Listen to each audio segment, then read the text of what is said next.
Shaba. Oh, man.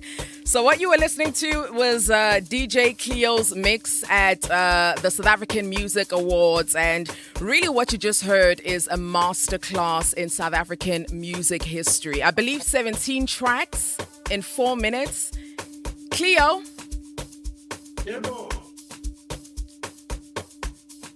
Hello. What are you doing to the kids? Why do you say? Well, actually, not even just the kids, but you had my mother who just turned 60 saying, Shapa, CLEO, Shapa. That's how I actually heard that mix because, I mean, of course, I'm based in Los Angeles and she was sending me clips. I couldn't watch the SAMAS and I was having so much FOMO. I actually believe that when you play that entire set, I cried because my entire childhood flashed before my eyes. I was feeling so sentimental because that was really, you just showed us what a DJ is. It's not just a person who makes people dance, but you're an educator, you're a griot, you carry history. And really, yeah. So welcome to the Witch's Flight. How are you? I'm very well, thanks. Thanks for the invite. Thanks for the opportunity. I'm tired. It's 2 a.m. What time is it? 1 a.m.? Yeah, it's 1 a.m. on your side. So actually, thank you. Yeah. I know that you were just live on air. Thank you to your manager. Is it BK? Yes. Yeah, thank you to your manager for really hooking this up. There were so many things, yeah, it almost didn't happen, but thank you so much for your flexibility because initially BK thought that we were on last week. So you are on standby. And I just want to clarify because I know sometimes managers lie in the background.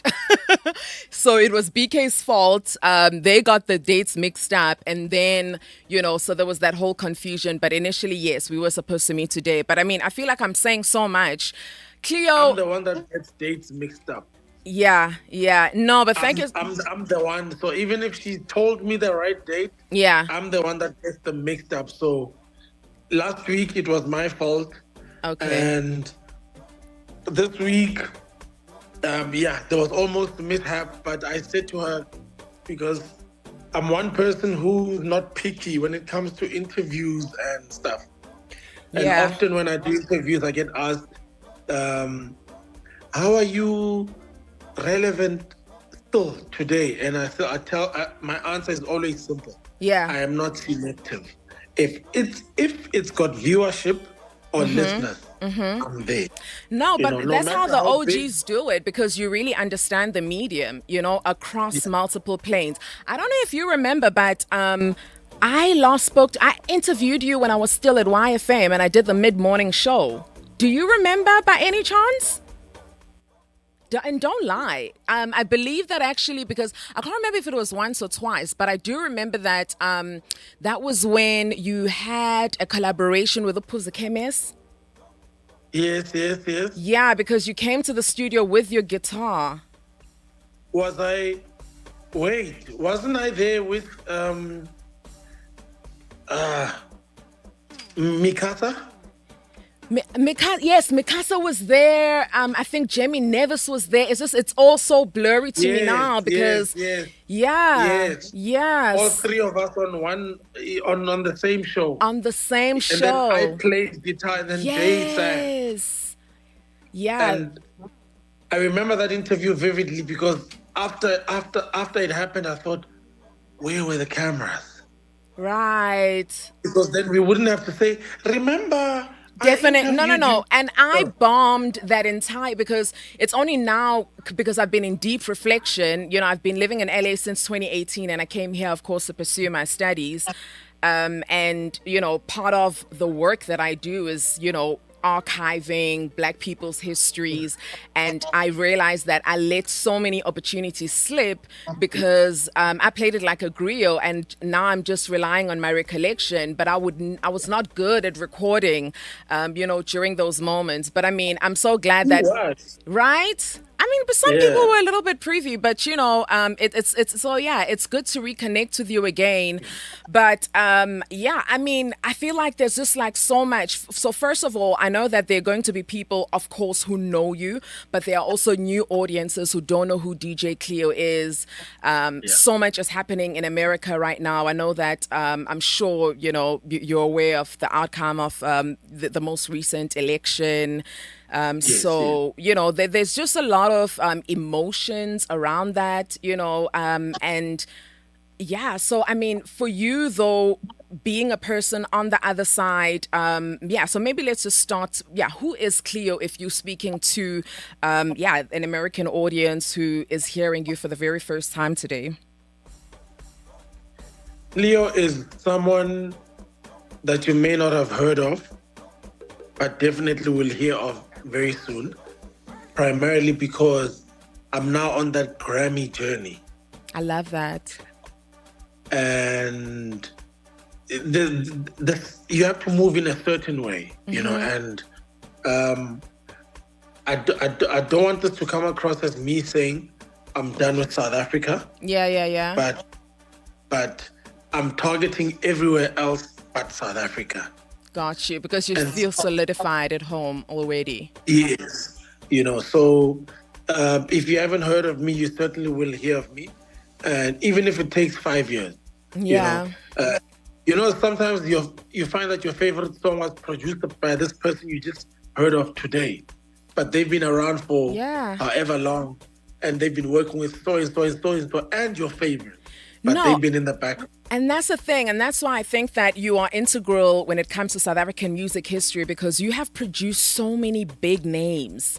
But not only just producing, I mean, your whole journey started at YFM as a technical producer.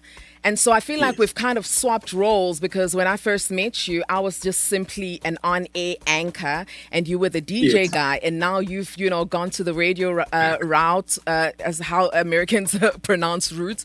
And I'm self-taught. I just started teaching myself how to DJ about I don't know, from 2021, because I was missing home so much. And the music is the thing that always connects me, because there are so many stories, when it comes to that music. But for you, having watched the journey right now, because how I wanted to frame this was a masterclass where really you are connected to the history, but also the contemporary moments that we now know as AMAPIANO. So, yeah, tell me more about that. It was a case of just evolving with the sound, because basically, music is a language. Now, if the language evolves, am I going to be stuck in speaking the old? Or do I move with because if I'm stuck with the old, then my vocabulary is now stagnant. Yeah. While the language is evolving, then sooner or later, we're going to be lost in translation. Nobody's going to understand me.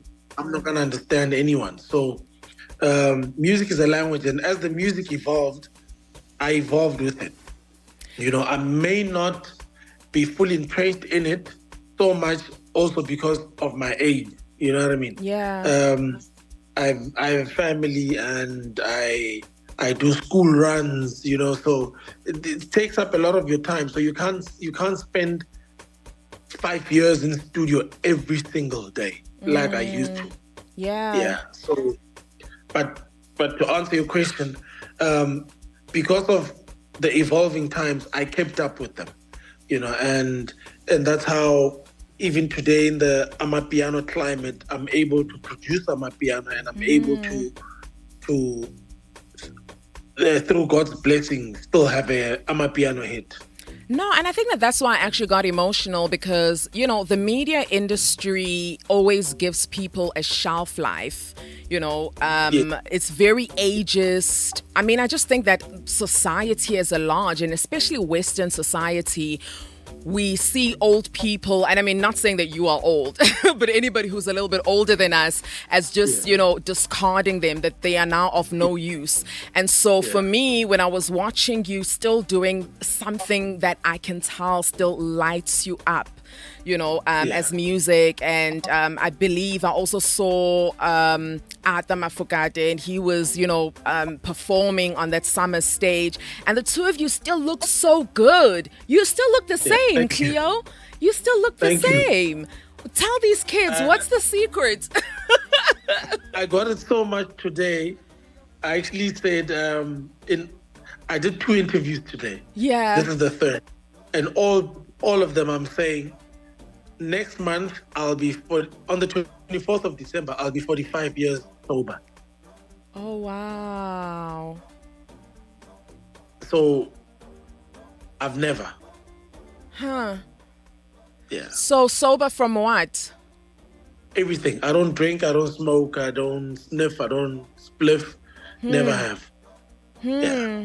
And that is the secret. And I mean, I think that as well, because you're so versatile. Your story, this 1 hour that we have between you and I is really not going to be enough. And so I'm just going to throw it out there. I just think that this is going to be part 1 of an ongoing conversation, because I need to have you back when you are working on your most recent projects, because the next person I'm going to actually be speaking to is Mellowbone. And I only just found out yesterday that the two of you collaborated. And so I was trying to, he wanted to actually come on today, and I was going to put the two of you in conversation, but just logistically it was going to be a nightmare. But, I love the fact that, because he's upcoming, an emerging DJ. I mean, he was born, when was Mellowbone born? He's making me feel old. Like, I'm a young millennial. Young, man. Young. Yeah. But how are you still collaborating? I encountered him, I think, 4 or 5 years ago. Yeah.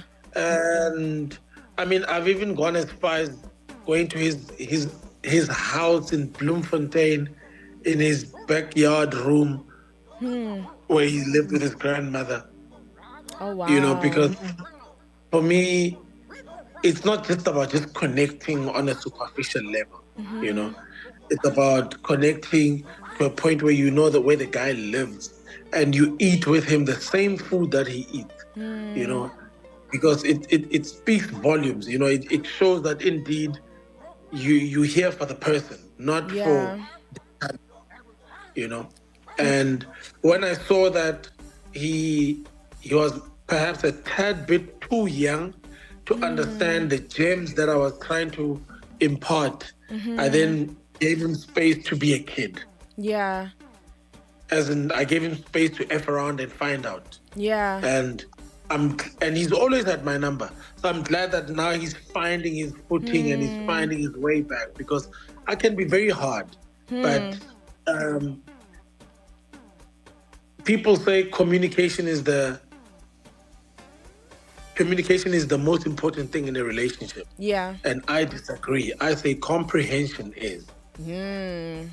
Because often, we listening, but we're not hearing. So yes.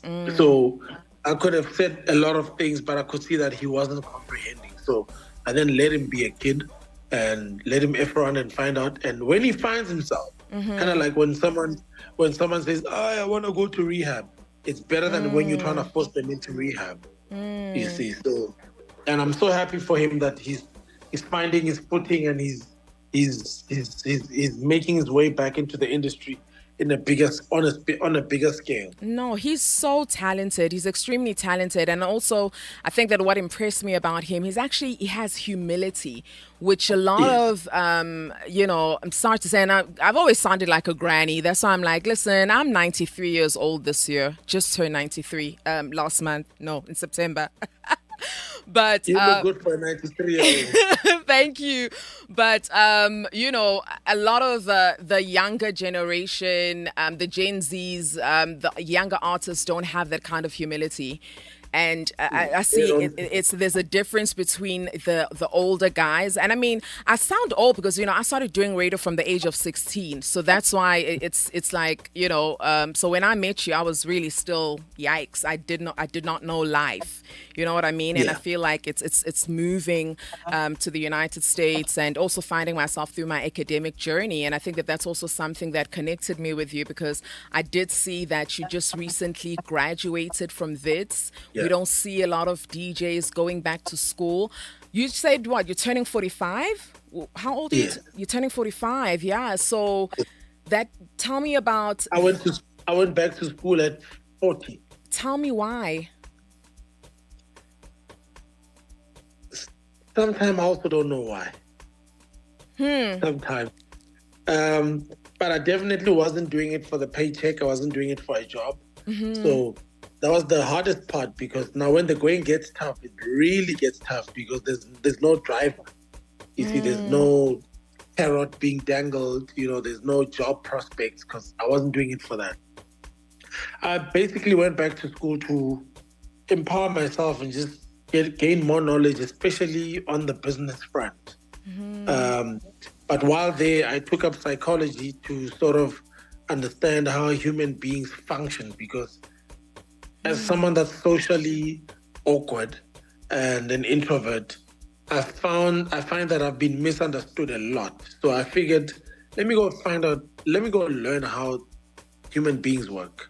And it wasn't as complicated as I make it sound. Honestly, it all boils down to the mind. The cognitive processes that go on in the mind. There's voluntary and involuntary. Involuntary is things like your heart beating. You don't control that, you see. And then voluntary is when you nod, when you speak, when the gestures you make, and just how everything just boils down to the mind, the happiness, the feelings, sadness, joy, and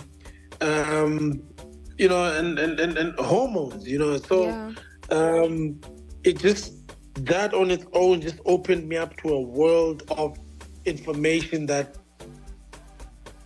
you can't just buy off a shelf.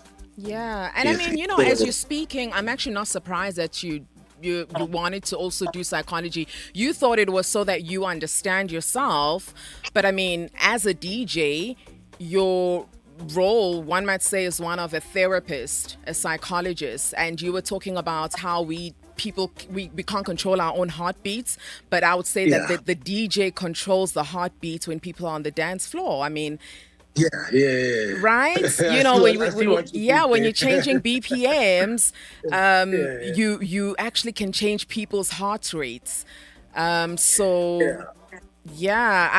just feel like that is so profound, because there's so many different connections. But having been, so for me, that actually also tells me that you're a person who's curious. The fact that you still wanted to learn more. So having then been in music for so long and then exploring all these other ventures, being a business person, often artists find themselves, because the journey in music, or just any creative journey, is not always steady. So what always keeps you coming back to the music? Music is my plan A, plan B, plan C. Sadly. So I can't leave it. It's in me. For me, music is like a shadow. You can never leave your shadow behind. It just changes shape and form depending on where the sun is, But your shadow is always with you. I mean, you can run as fast as you want to. It's running with you. And that's music for me. So I had to concede that, God, okay, I get it now. I get it. Even though sometimes I feel like I'm not grateful for the opportunities and the talent, please don't ever think I'm not. But sometimes it's annoying being out there, because I'm socially awkward. So God, when I'm out there and I'm annoyed, please don't think I don't appreciate. I appreciate everything, but just allow me to be angry or to be annoyed, Yeah. So, I mean, when you talk about being socially awkward, because I feel like I've never really known, I've only known about your music, and I think that that might be deliberate on your part, but so you not one. I'm not out there. I don't give you what you don't need to know. Well, I need to know. Let's start with, because I'm also very interested in people's interiority, particularly Black people, because often how the media portrays us, it's just through the spectacle, no one really sits with the emotional and the inner world of Black people and really what makes us tick. So I want to know, I mean, do you have siblings? What was the upbringing like, to even bring you to music at a professional level by the age of 19? I have a young brother, he's 10 years younger, and yeah, we don't have a musician in the family or the extended family, so I picked up music along the way, but music was just another extramural activity for me. Others played soccer, others did cricket, netball, gymnastics. I did music, and that's how I learned the language of music. And from there, I just got better and better at it, and then started branching out into other not subgenres, but sub divisions of music. Yeah. DJing, one, and also I play instruments. So I know. that helped me. That helped me on my music journey, because then I know what I'm doing in terms of, if it's drums, I know where the toms come in. I know where the snare drum belongs. What kind of fills to use for different genres, and so on. So, yeah, upbringing I had was a very tough one.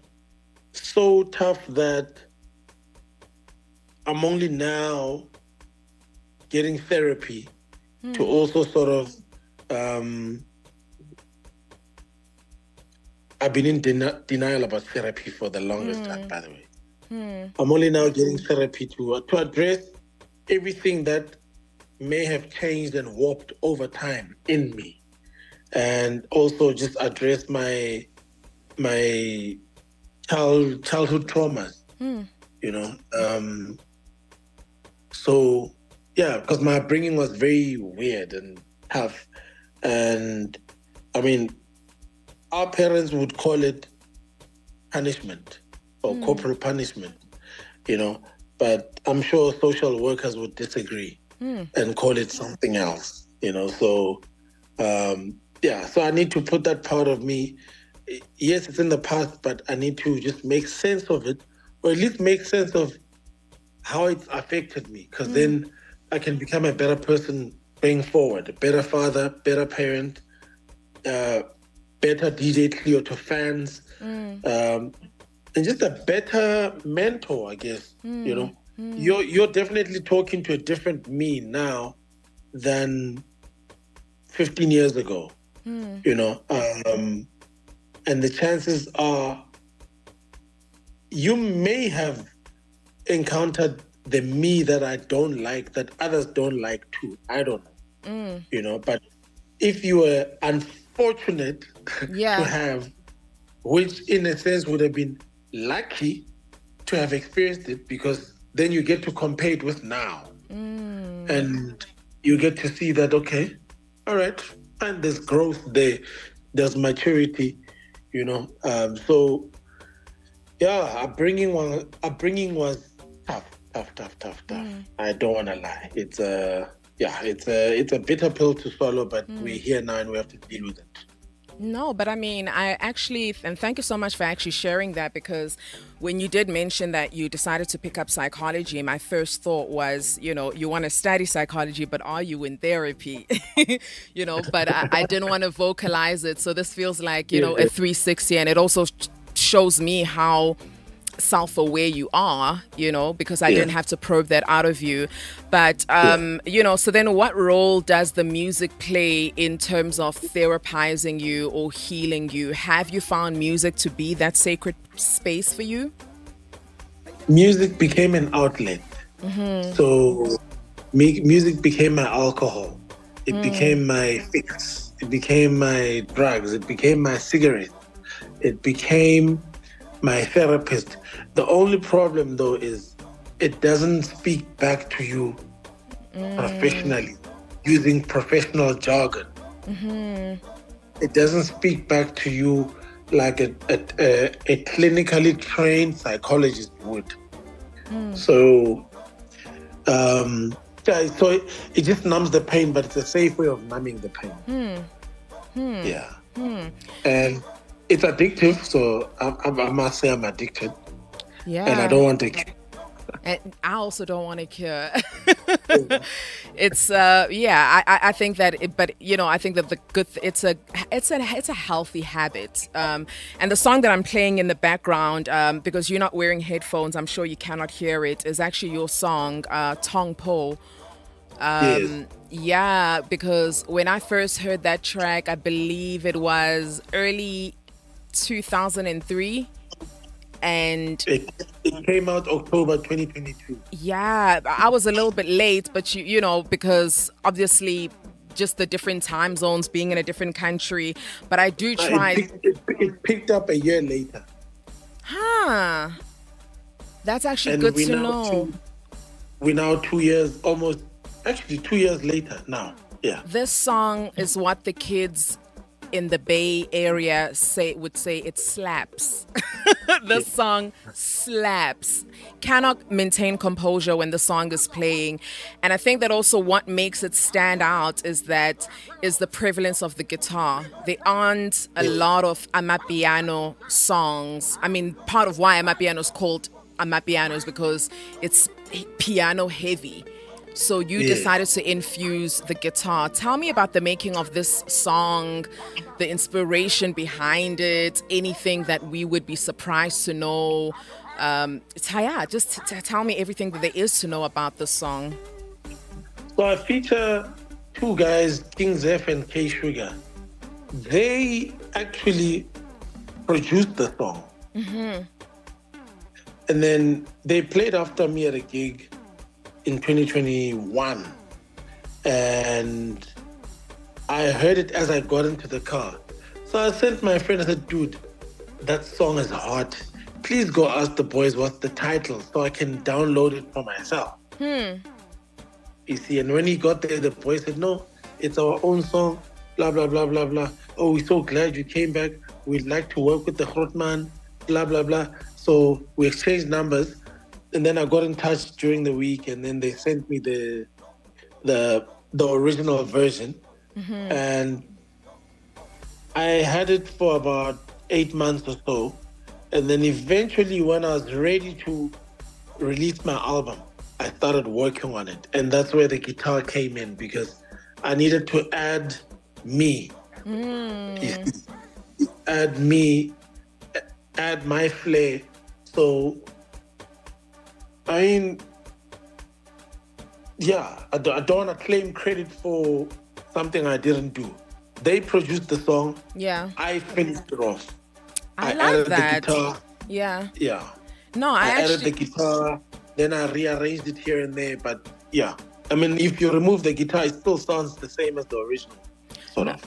I mean, sort of, but I mean, the guitar is very distinct. And yeah, because I think that when I first heard it, I didn't know that it was you. And so when I saw that it was you, that also kind of excited me. And I was like, oh my goodness, CLEO, like, where is he?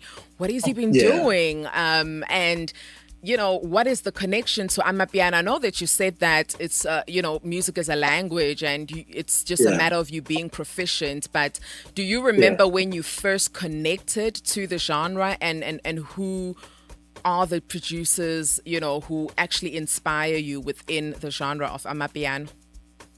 Yeah, man. As soon as AMAPIANO came in, because remember I'm a DJ, so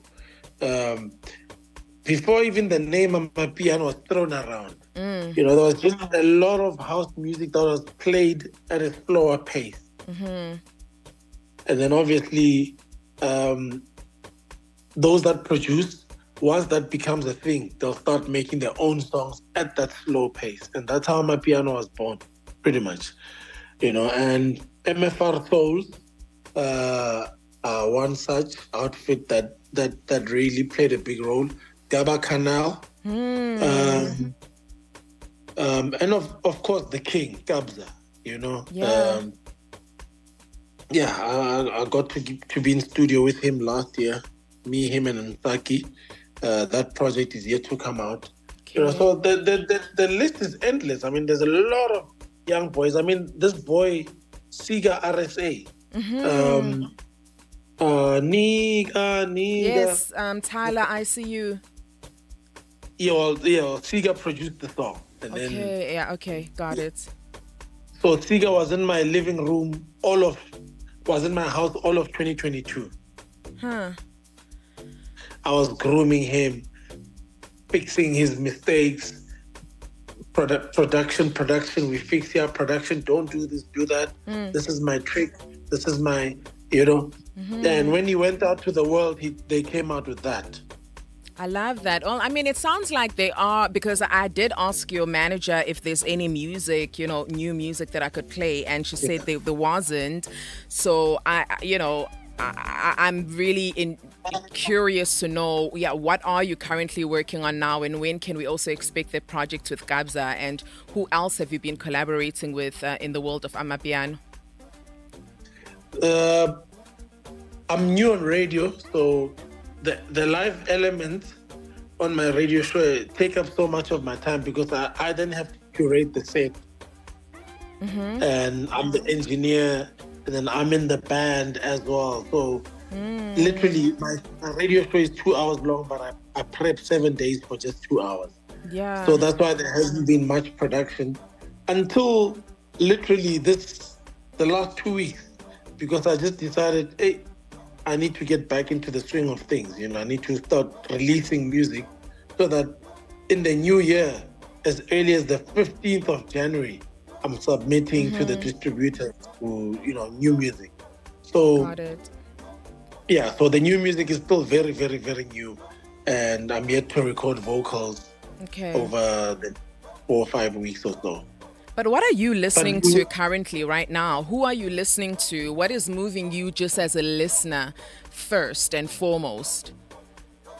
Anything that I find, because remember, I need to also just keep up, because my radio show is a dance show. I need to keep up with the music. But quite frankly, I don't listen to the kind of music I play or make. I listen to jazz, I listen to Oleta Adams, I listen to Take Six, my favorite group. You name it, man. Whitney Houston, a lot of jazz here and there. Incognito, Brian McKnight, what's his name?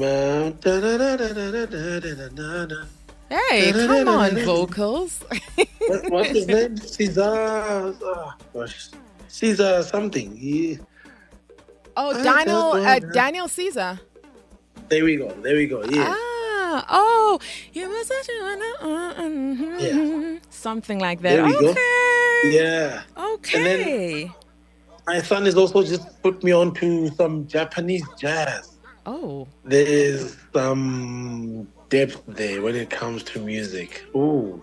But I mean, when you say jazz, for me as a student of, the private school movement within AMAPIANO, the first time, I heard AMAPIANO, to me, I was like, why is no one saying that this is jazz? It sounded like jazz to me. And my whole argument is that actually AMAPIANO is a continuum of jazz music.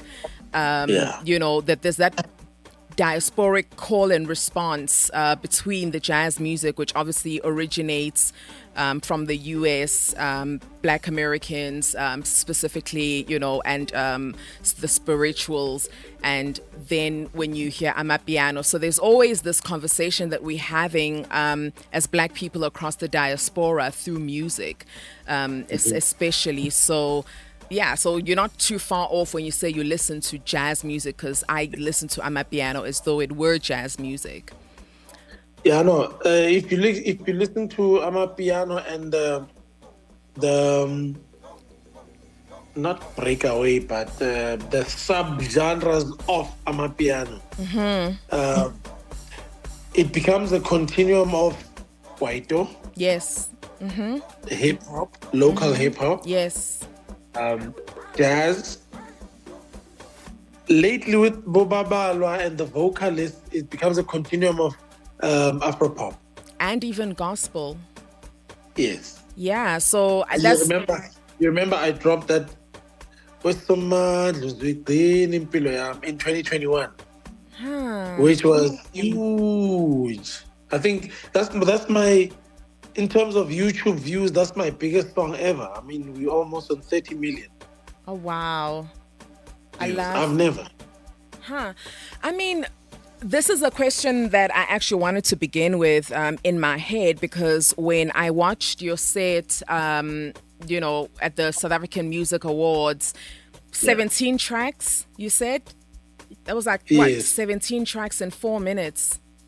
Yeah. I know you schooled the kids. You took us, like, you were like, let me show you how it's done. Like, this is, you listen, like, I'm still, yeah. What you did there on the decks truly was it was a masterclass, which brings me to, do you prepare still? I mean, after so many years of playing music, you've been DJing all of your life. Do you still prep? Did you prep for that particular set for the SAMAS? What was the process? That one was prepped particularly because of the time limits. Because it was a live TV show. So I couldn't make mistakes and I couldn't go over time because after my set is Arthur's performance. Yeah. Which I curated. So I had to be very well prepared and well prepared so that the output is spotless, seamless. Yeah. So I mean, but on the normal day, no, I don't prepare unless I'm playing a different gig that really needs preparation, but also that preparation now becomes preparation forever because then those folders exist and I can tap into them whenever I feel like it. Well, I had initially decided that we were going to take music breaks, but your story is so expansive. I decided that I wouldn't. But when you mentioned Gaba Canal, and especially since we have 15 minutes left between you and I want to squeeze in this track. I don't know if you've actually heard it. You said you are a fan of Gaba Canal. Have you heard his remake of All Right? No. Okay, well. Kendrick Lamar's All Right? No. It's a remake of it's like a gospel song, I believe. Okay. So let me cue it. See, I feel very nice knowing that as a youngin, I can school you. Just. Let me put you on, Cleo. Let me put you on.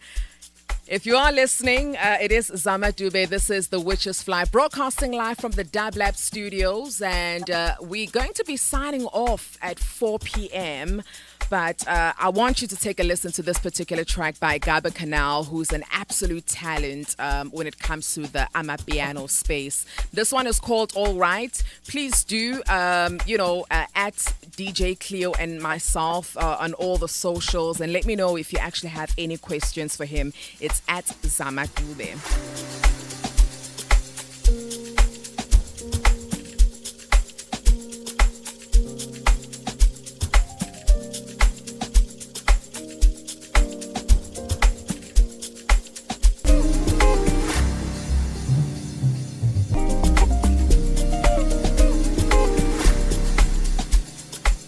This is the more soulful, spiritual side of AMAPIANO music.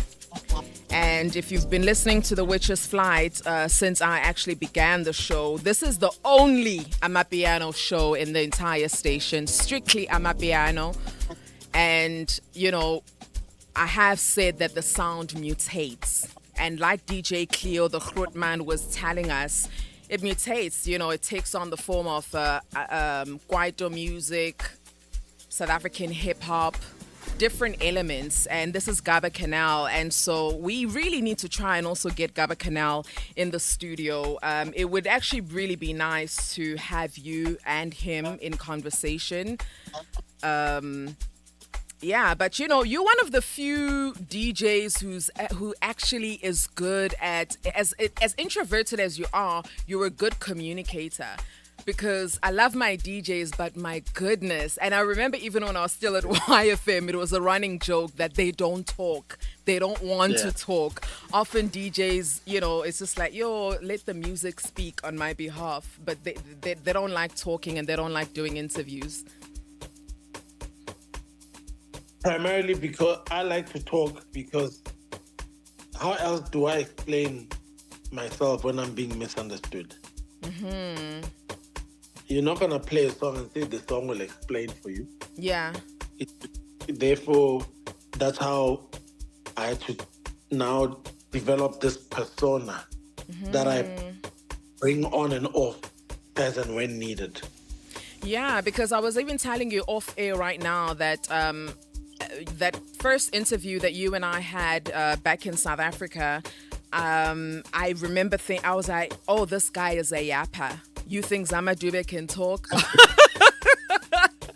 Because, I knew I was the most talkative girl at that station. I'm the most talkative girl in most places. I'm an only child, so I had to learn to talk to myself, to keep myself entertained. Yeah. But I'm also, in those ways, like yourself, pretty introverted, just in the sense of being amongst a lot of people requires a lot of energy. And so after that, I need a lot of time to recover.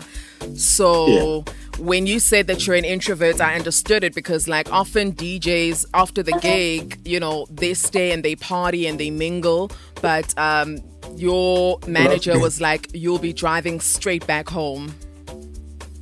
But yeah, tell me about your other forms of self-care. Every time I have these artist conversations, I'm always interested in how artists keep themselves well, so that you are able to actually always have access to your creative ideas and your inspiration.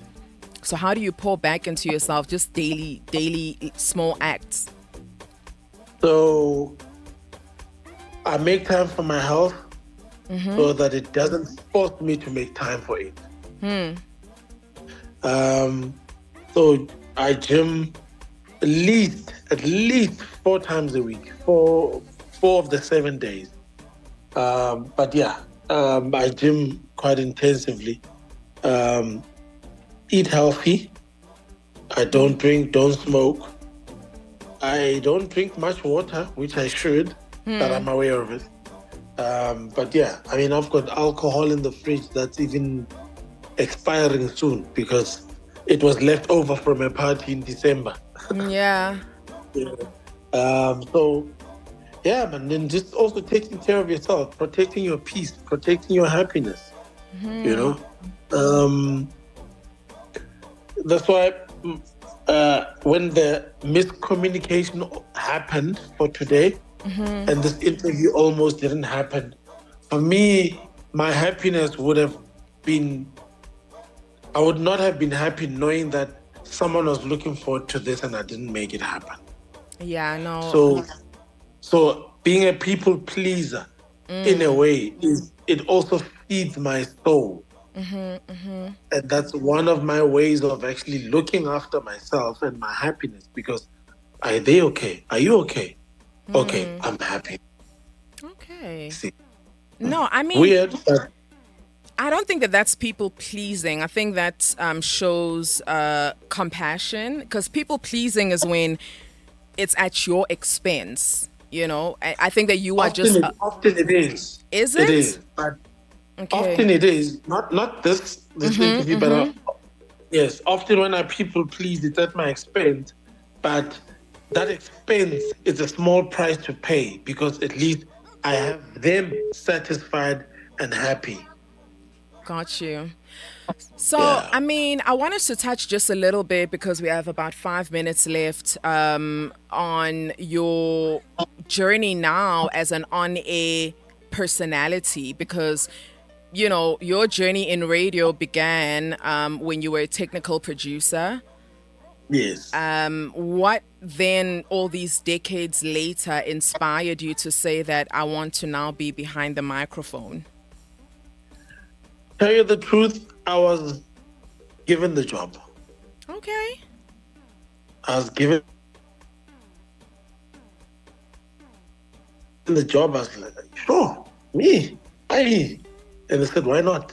We know you have experience and would like to see what it is that you can offer. And I was like, okay. I hope you know who you're hiring, because I'm a workaholic. Well, and they gave me a blank canvas, and I made it work.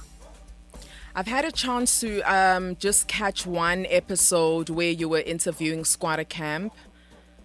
I actually watched it last night, and it brought back so many memories because they too, I mean, very integral when it comes to South African music history. And I think that you are the perfect person for the job because you are an artist, so you also understand the music, but also you all come from the same kind of era of music, so you are able to pull out stories from the artists that other younger people wouldn't be able to. So that's why I really do think that the role that you're playing right now, just in the South African landscape, is that of a griot. You are that elder who is really passing on these stories and these histories. And it's also really good to hear that, you're working with younger producers and that you are also mentoring. But now that, I have to kind of go off and make space for the next guys, they're already in the studio. What is next for DJ CLEO? I know that you said you are on that route or what the Americans pronounce as route towards attaining. Yeah, you're on that route to attain your Grammy, your Grammy award. So tell me about, what should we expect for CLEO? What are you looking forward to? I'm looking forward to the collaborations and just connecting with the right people. I mean, I've connected with a few people over the socials. And I've done some work with a few people over the socials, but I now need to plow back into it full on, So the only thing that might distract that journey is the February-March negotiations for the new radio fiscal. Okay. Well, welcome to that life. I don't miss that life. But CLEO, thank you so much. We are out of time. Thank you for your generosity. Thank you for that set. I know that it inspired so many of us that you played at the Summer Awards. And like I said, this is just part one of an ongoing conversation. So you have a new home, The Witch's Flight. Whenever you want to preview music, you just want to chat, this is your home. Hit me up anytime. Definitely, man. Definitely. Thank you so much for the opportunity. And I appreciate you. And please, if you also need to get in contact with certain people and maybe you don't have the contacts, just shout and we'll sanganisa you. I love that. Thank you so much, CLEO. And thank you if you've been listening to the entire show of The Witch's Flight. It is going to be available on archive, I believe, by Monday, so you can listen back to it. And I'll be back again on the 20th of December between 2 to 4 p.m. But right now, psychedelic. My guys are here, they're on that psychedelic funk tip. So let's hand it over to them. My champagne, why wanna for me? My champagne.